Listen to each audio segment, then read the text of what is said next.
What's going on, everybody? Welcome into Fantasy Alarm Sports Talk. I'm your host, Howard Bender. With me, of course, Adam Ronis.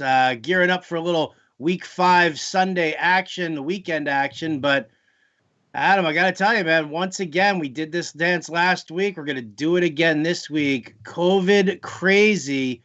Games being moved all over the place. It's still no guarantee that they're actually going to play. Yeah, the indications are it looks good that they will play. We had no more positive tests today for the Titans or Patriots, so I know the Titans game won't be until Tuesday, and everyone's kind of panicking and trying to figure out what to do.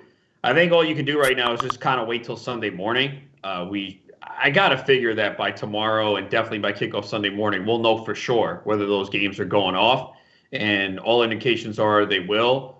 So I'm planning to play those players. Of course, you can always have an alternative. As a commissioner, what I did last week is told people, hey, say you have the Titans, you have Derrick Henry. You say, I'm starting Derrick Henry, but if the game gets postponed, this is who I want in his place. Put it on the message board Sunday before kickoff. It's a little extra work for the commissioner. I think it's fair. I've heard some people say that it's wrong and it's changing the rules. I don't see how it's changing the rules. You're adjusting to what's going on in a unique environment. And if no one complains in the league and everyone agrees to it, I don't see a problem with it. I did it in the GST. That's 2 leagues. You're in one of them. I did it in my home league. No one complained. Not one complaint. Maybe that's because they think it's fair. Maybe they trust the commissioner. And, this is a key year. You have to be able to trust your commissioner, hope that he makes the right move. I just want things to be fair. It had nothing to do with me. It's not like I didn't have anyone affected last week. I do this week. But I just think it's the most fair solution. So kind of just wait it out. Hopefully your commissioner has a plan. If they did something like that last week, now it kind of has to be implemented going forward. Like I can't do that last week and then this week say no, because it's like, wait, you did it one week and the other, right? So it's kind of sad, but I haven't sent out anything yet because I want to wait till kind of tomorrow and see what happens. But my guess is the games are going to get played. We can definitely hope that they get played. I mean, New England, Denver moved to Monday. I wasn't really that nervous about that game. They moved it to Monday because they wanted to, give the Patriots a chance to open up the facility and actually practice before the game. Tennessee, Buffalo, to me, it's still a little bit up in the air because these guys are being tested now every single day leading up to Tuesday, and one positive test means that they put the game off. So no positive tests today. We know that there's obviously an incubation period.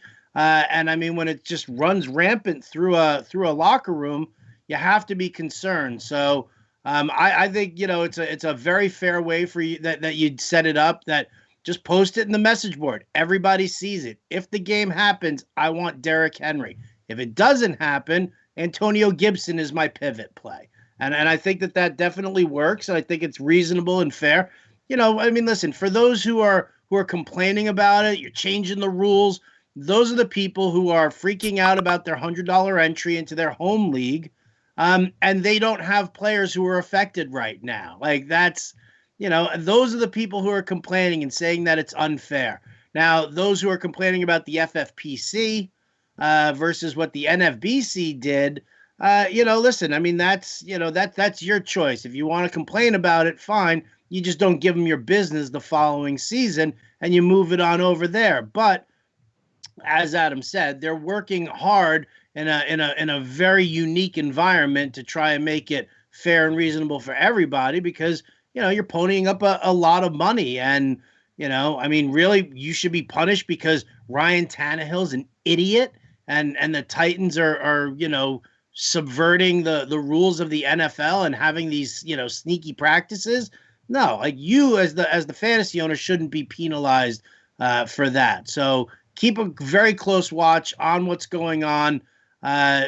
Just make sure that you are ready with your pivots. If you have to, adjust your bench, adjust your bench. Make sure that you have at least one pivot at each position, probably, if you are concerned. Like if you don't have a guy in these games, then you don't have to worry about it. It's business as usual. But if you have, Derrick Henry, Josh Allen, whoever, anybody from that game that's really in danger of being postponed, just make sure you're covered. That's it. That's the message. And there we go.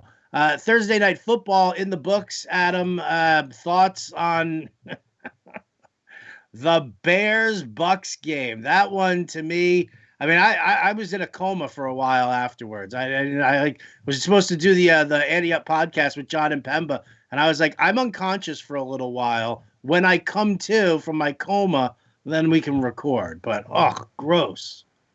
Yeah, it definitely was, and I don't think it was that much of a surprise. Tom Brady didn't have a great game. We kind of knew that on the road, short week, tough defense. I think I had him ranked 18th at quarterback this week, which basically saying try not to play him if you don't have to. Ronald Jones was pretty good, had over 100 rushing yards. And, always paying attention to the news. I was doing the live stream with Jen Piacente yesterday. I was stunned that Leonard Fournette was active. He was listed as doubtful. And then, people, I think, wanted to actually start Fournette. I'm like, no, don't play him. And then we got a report later, which is why you have to pay attention all the way up until game time. Jay Glazer saying, hey, Leonard Fournette's only in emergency use. So there's no way he should have been in your lineup. And you have to pay attention. Even someone tweeted at me after, hey, should I play Fournette? I'm like, no, don't, Yeah, we were just reporting he was active. He was, right? That was the official inactives. Doesn't mean he was going to play or get a big workload. So you have to pay attention to that. Mike Evans found the end zone. Again, a game, not a lot of yards, but you pretty much were playing Evans if he was active. I don't have him anywhere, but if I did, I'd play him. I had him ranked as a wide receiver too. I think David Montgomery, people kind of are complaining about him, but the way I look at it is with Tariq Cohen out, we knew this. He's getting more targets. And yeah, it wasn't a great game. Montgomery, I didn't expect to run the ball on Tampa Bay. They have been really good against the run this year, allowing about an average of 60, 62 rushing yards per game. So I knew he wasn't going to do much on the ground, but I expected him to get it done in the passing game. And yeah, it was only 30 yards, but he got 7 receptions. Right there is 10 points in a PPR. He had 8 targets, and he found the end zone. And that's why any running back that gets volume, 15 to 18 touches, you kind of have to play him as much as, I don't like the Todd Gurley's and David Johnsons, but I got to rank him as an RB2 every week. They're going to get 15 to 18 touches, some receptions, and if they find, even if on a week like yesterday where Montgomery struggled, he finds the end zone, he gets the receptions, it's a solid day. Yeah, listen, I hate that he doesn't get the volume that he should get, and that's a Matt Nagy thing. But I agree with you. He gets that little bump in PPR with Tariq Cohen being out. Ronald Jones was an interesting one. He actually had that touchdown. He had that touchdown catch, the shoestring catch, and rolled into the end zone. And that, if the refs didn't blow that play dead on the review, they would have given him the touchdown, which is what should have happened. I'll tell you, man, 17 carries, 106 yards, should have been a touchdown there. Had a couple of grabs. Like, what does this guy need to do to have that job? Like, you look and you wish that you could play him week to week, but if Fournette was healthy enough to just be a backup right there, what's Fournette's role going to be next week? And does that take Ronald Jones off the table for you? I think it remains to be seen at this point. I mean, yesterday he was definitely RB2 when you knew Fournette was out and McCoy was out, and you figured, all right, Keyshawn Vaughn might get some third down work. And I believe that's the other thing too. I don't think Ronald Jones played any third downs yesterday. So that's just not great, man. He may have after, because Vaughn left the game hurt too. Briefly, yeah. But I saw a stat that he didn't play any third or fourth down. That when they went a lot of empty backfields. Okay. On some third and fourth down. So yeah, he had 3 receptions for 19 yards. Yeah, any running back that's playing first, second down, they're going to get an occasional dump off pass. When Brady goes through his progressions, no one's open. It's not going to be a plan play, whoever the running back is. So that's the only thing you have to pay attention to at Ronald Jones is he's probably not going to get a lot of third down work. That's the way it seems Tampa Bay is rolling with him. So he is dependent on finding the end zone and getting those yards. But as long as Fournette's out, he's going to be an RB2 most weeks. All right. Well, so that's the way the game kind of wrapped up yesterday. Allen Robinson, a good solid game for him. 10 catches, 90 yards. Didn't find the end zone, but again, hard to argue with 10 receptions there. All right. So week 5 has officially begun. Here we look to Sunday's games. Obviously, there's a lot of, again, the high over-unders, we know, because the books are taking a beat and that they're just going to keep throwing these out there. Chiefs Raiders 55.5. Bengals Ravens 51. Panthers Falcons 53.5. Jaguars Texans 54. Miami San Francisco 51.5. Dallas Giants 54. Vikings Seahawks 57. And then the Monday night one between the Saints and the Chargers 50.5. Now, at some point, we're going to stop hitting these overs. And these numbers will come down, but let's talk about, games that we're targeting both in seasonal and DFS, because, when you look at some of these, high totals and you look at some of the situations, let's take Dallas against the Giants, for example here. I think it's a great spot for Ezekiel Elliott. I think that he's gonna, I think Mike McCarthy needs to go back to, the run and really, utilize what he's got and let that open up the pass if it's even necessary. Giants are terrible, but can we get some work out of the Giants' fringe players here who haven't been producing? Evan Engram, Golden Tate.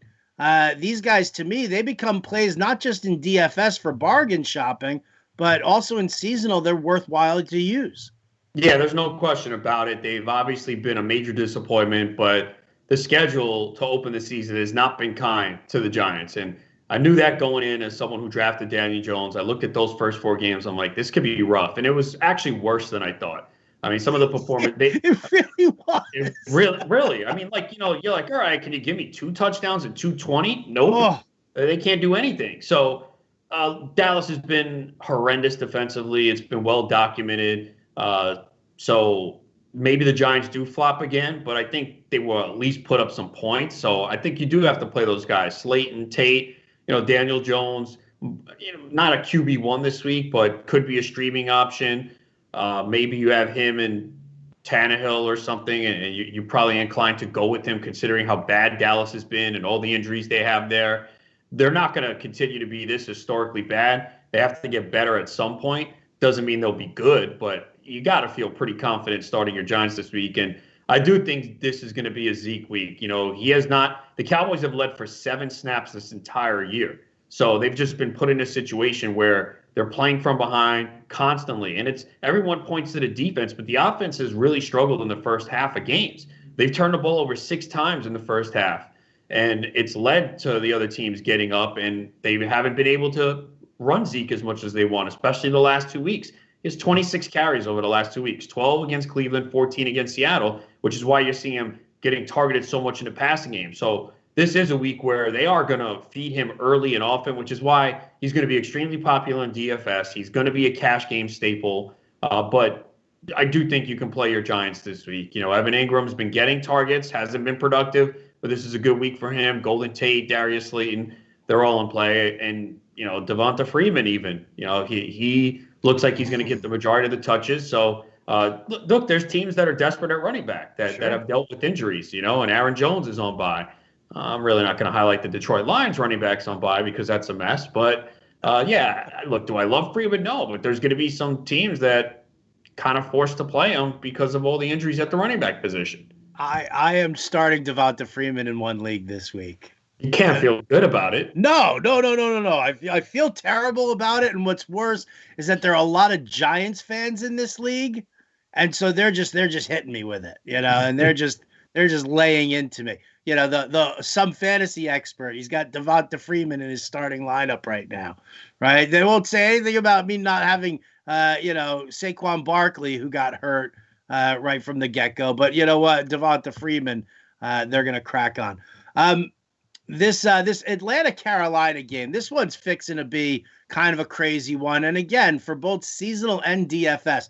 On the Carolina side, Teddy Bridgewater is probably one of the most popular streaming quarterbacks for this week because of how bad Atlanta has been. Mike Davis has been money in the bank. Robbie Anderson, as I think you decided that you were going to sling at me during an Annie Up podcast, was now that Anderson is away from Adam Gase, suddenly this guy's a top 15 wideout. You've got DJ Moore. Ian Thomas is actually in play low end because Atlanta they've given up 7 touchdowns to the tight end this season. On the other side, we don't know if Julio Jones is going to play yet, but even if he doesn't play, Olamide Zacchaeus and Russell Gage suddenly become really strong plays. And then you've got Ridley and Gurley and Matt Ryan, who everybody seems to just want to give up on. Yeah, which is always a good spot to be in because that means you're going to get low ownership for DFS. Yeah, I've been getting the questions too this week. Can I trust Matt Ryan? Do I drop him? Yeah, look, he struggled the last couple of weeks, but this team is going to continue to throw the ball a ton, and they're going to be in a good spot every week because their defense is just giving up a ton of points. Atlanta's given up the most fantasy points to quarterbacks this year. Now, to be fair, they faced Russell Wilson, Dak Prescott, and Aaron Rodgers. But even against the Bears, and you saw how bad the Bears were last night. Even Nick Foles, he made some horrific throws. Against the Bears, they gave up a combined 4 touchdowns, 3 for Foles and 1 to Trubisky. And they totaled over 300 yards, right? Yeah, over 300 yards. So they have been atrocious defensively. And look, the Panthers have been way better than anyone imagined. There were people who were saying this is the worst team in football and their defense is terrible. They've played way better than anyone could have imagined at 2-2. And looks like Matt Rule was the right hire there for them because, they could win this game. I don't know if they will. It looks like the Falcons should finally get a win, but it's Atlanta. You never feel safe with them. They could be up 28-3. We're never going to even cash that bet. We're going to sit there biting our nails are they going to blow it again? So Panthers could maybe go to 3-2 potentially. But, yeah, this is one where you definitely expect there to be a lot of points. We always see surprising things in the NFL every year. I don't know. Why do you think there's so many points? Do you think it's a lack of fans? It's kind of funny. A lot of baseball players had said this, that, when they came out there, and it was a little tough at first to get adjusted to it, but, in the spirit of the game, but all of a sudden it was like, wow, there are no fans. Like, you can relax a little bit here. You can just, play your game, do your thing. And I think that's, it's a combination of teams not being able to, play together on defense and really kind of gel at practice for that and, be able to scheme against these teams. But yeah, I think that it's it's a lot more relaxed for these guys that they don't have to worry about, the screaming fans. They don't have to worry about, sitting there at like third and goal on the 2-yard line and you're facing the black hole in Vegas now or whatever, and seeing that. So I think that definitely does play. Communication too, sometimes they can't hear when they're trying to audible and everything. So yeah, a lot of factors, but yeah, we're just seeing a ton of points. Yeah, we are. Another game that's showing a lot of points, Jacksonville, Houston. Now here's an interesting one because Craig Mish and I were talking about this on the Wager Alarm live stream. Teams who fire a coach end up winning outright, or at least or are able to cover the spread. And the percentage is like in the high 60s. It's like 68 or 69% for that. So Houston, they get rid of Bill O'Brien. They've got a nice smash matchup here against the Jaguars, whose defense doesn't work very well. Do you see Desean Watson? Like a lot of people kind of felt burnt by Watson last week. He didn't really take over the game like he usually does. And he was good. He was okay. But it wasn't like that, this is going to win me a mega multi-entry GPP. Yeah, I think you can go back to him. Jacksonville hasn't even faced great quarterbacks. They allowed Phillip Rivers, who can barely complete a pass right now, 363 passing yards in week 1. Tannehill dropped 4 touchdowns on them in week 2. Fitzpatrick didn't have a big game, but had 2 touchdowns. But remember, that was a Thursday night game where they were playing from ahead. They didn't need to throw.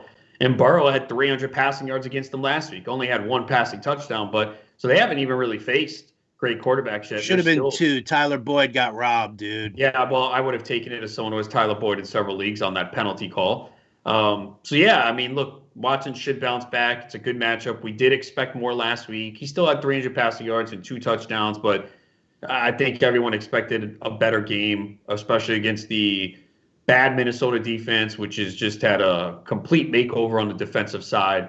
So I think you can go back to Watson this week.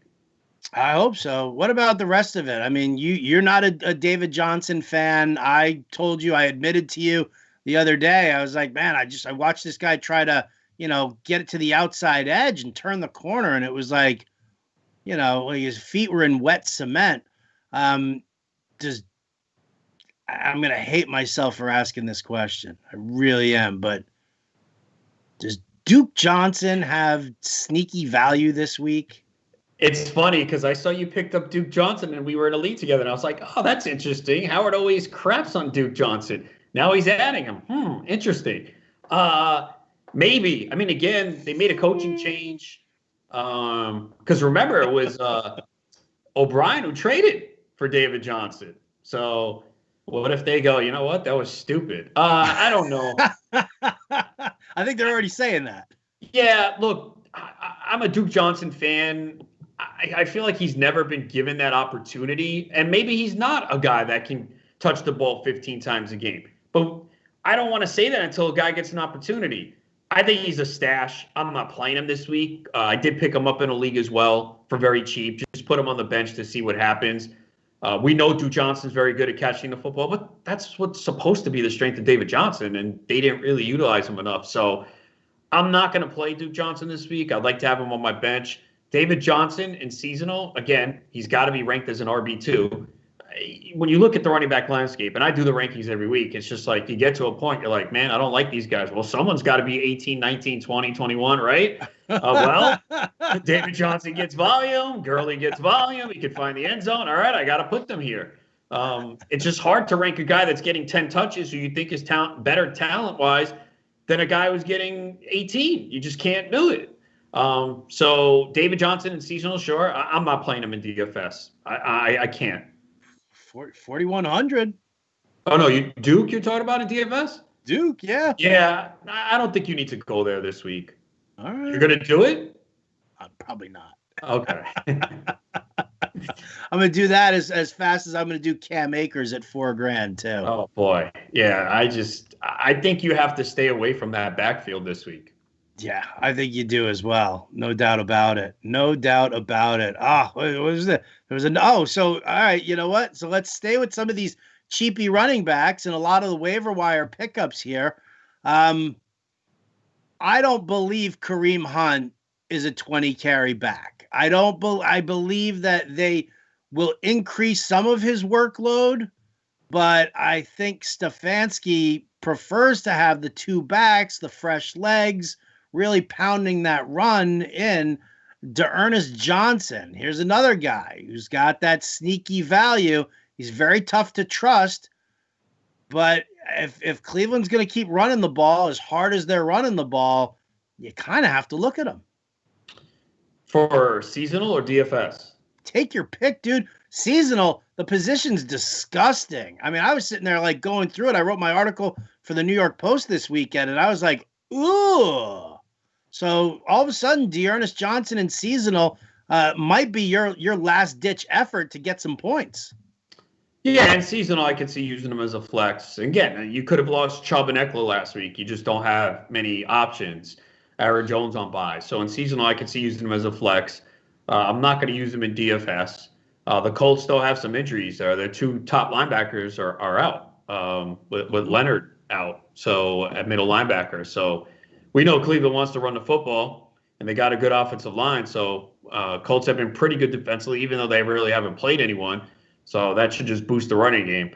I think still Kareem Hunt gets the majority of the touches, but they will mix in Dearness Johnson. They seem like they want to go with a two-back system. But I don't know if the split's going to be the same as we saw with Hunt and Chubb. I don't think the split's going to be the same there either. I think they're gonna work them in. Right. But I mean, if you're sitting there and you're like, I got Josh Kelly, I got Dearness Johnson, it's like, which guy do I do? The guy who's been fumbling and is in danger of losing his job to Justin Jackson, or the guy who I know he's at least going to touch the ball, maybe 8 to 10 times in the game. And if he can actually, do something with it, suddenly it happens. I don't know, man. I'm looking into, vintage Orlando Apollo jerseys from the AAF, so I can get my shares of Dearnest. He was when I did AAF fantasy football. He was on my team. He was locked in. All right. Let's talk 49ers for a second here. So big 9-point favorite over the Dolphins. Kittle came back last week and it was insanity how good he was. Now you've got Deebo Samuel back.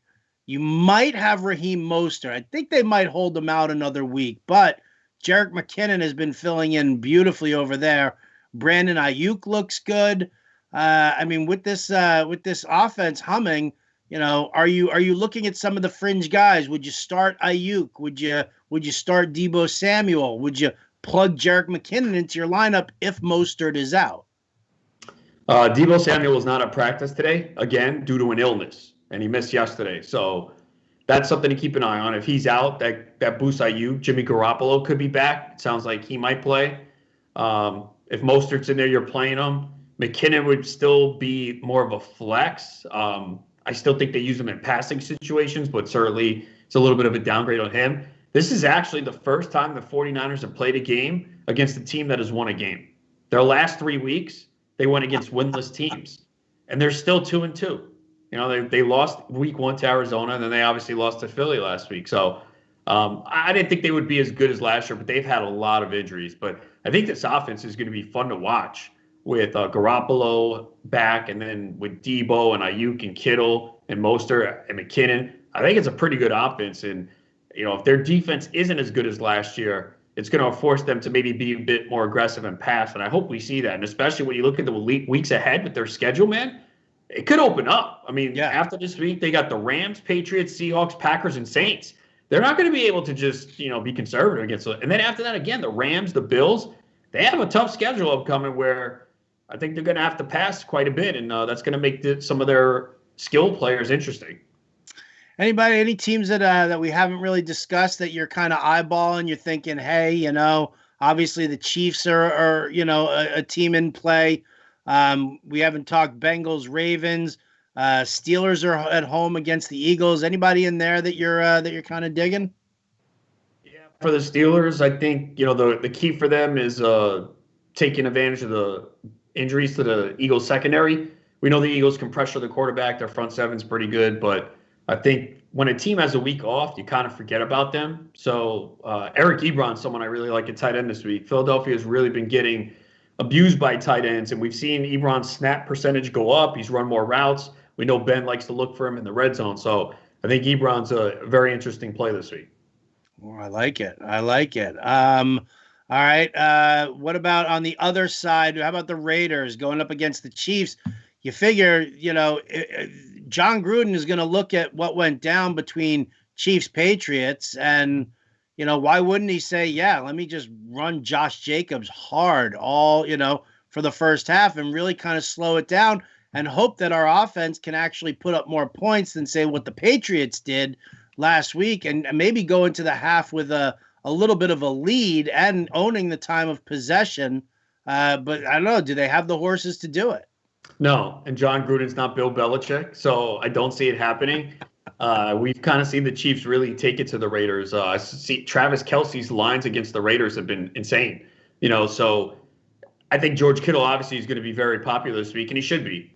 We saw what he did last week, and they're going to feed him the football. But you might be able to pivot at Kelce at lower ownership and maybe get a better performance, if not close. Or maybe you play both. Right? There's no harm in throwing that into the flex, right? Yeah. I haven't experimented with that yet, but I'm going to see how that looks. Ooh. If it wasn't for I've got other lineups that I can do, but yeah, listen, I was just thinking, it was like, ooh, can I do it? Nope, can't. Got to do Mark Ingram in the flex.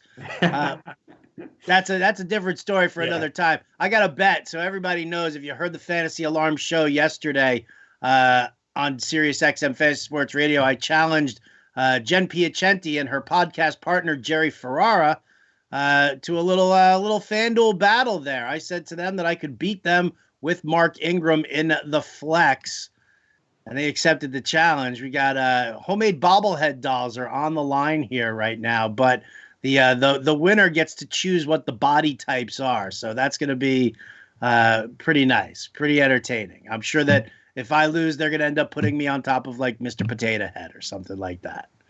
Let me ask you, what? Mark Ingram, go ahead. I mean, Lamar Jackson's got the knee issue. Yeah, he was back at full practice today. I get that.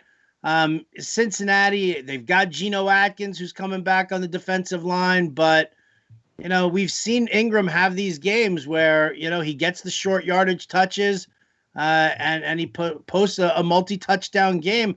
It hasn't been that delicious for Mark Ingram so far this year. Can I go with the he's due strategy? I don't think you could go with the he's due strategy. I think the problem is they're just using 3 backs. That's the problem. And there's no rhyme or reason to what they're doing either, which is the crazy part. And the underlying metrics, Ingram is the worst of the 3. But the thing is, all it takes is a couple goal line carries, and you expect them to move the ball on the Bengals. And, Ingram could be the guy in there. And really, you're just looking for at least 1 touchdown and maybe 2. So it's tough to rely on him right now. But you got to think, if this knee is somewhat of an issue for Lamar, maybe they tell him, hey, look, take it easy. We know running's a part of your game, but we don't want you to run as much this week. You got these 3 running backs, use them. So that should be at least a step in the right direction for Ingram, but really hard to trust this guy right now, man. It's a good thing I can build a solid lineup around him, huh? I mean, look, he needs a touchdown to come through, and probably 2. So, but if they're playing from ahead, you got to think it's going to be him and Edwards. And then if it's a blowout, then they'll definitely take him out. So he needs to get it done early in the game. All right. Well, fingers crossed that happens. And that's going to do it for us here today on Fantasy Alarm Sports Talk. You can hear Adam and I actually tonight, 6 p.m. Eastern on SiriusXM Fantasy Sports Radio, where Adam's going to join me for the full 2-hour show. And I even have a little surprise for Adam. Going to be joined by a very special guest, to which he doesn't know who it is, but I do. And I feel like, with the way Adam needles me, I feel like we could give it a little back to him. So tune in and don't miss out what we've got going on there tonight, 6 to 8 p.m. Eastern, Fantasy Alarm. And then obviously your weekend, guys, we got you smothered and covered. I got the playbook coming out for DFS. That's on Saturday. We've got our Sunday morning chat that Adam lives in. We've got the chat on fantasyalarm.com where all of our analysts are in there on a regular basis. I spent pretty much the majority of my morning in the chat room today. So we got your answers covered here. Whatever you need, hit us up, fantasyalarm.com. Big thanks to Adam here for his time. Big thanks to Ed Bunnell, our producer today, for the Fantasy Alarm Sports Talk. That's going to do it for us here. I'm Howard Bender. We'll catch you next time.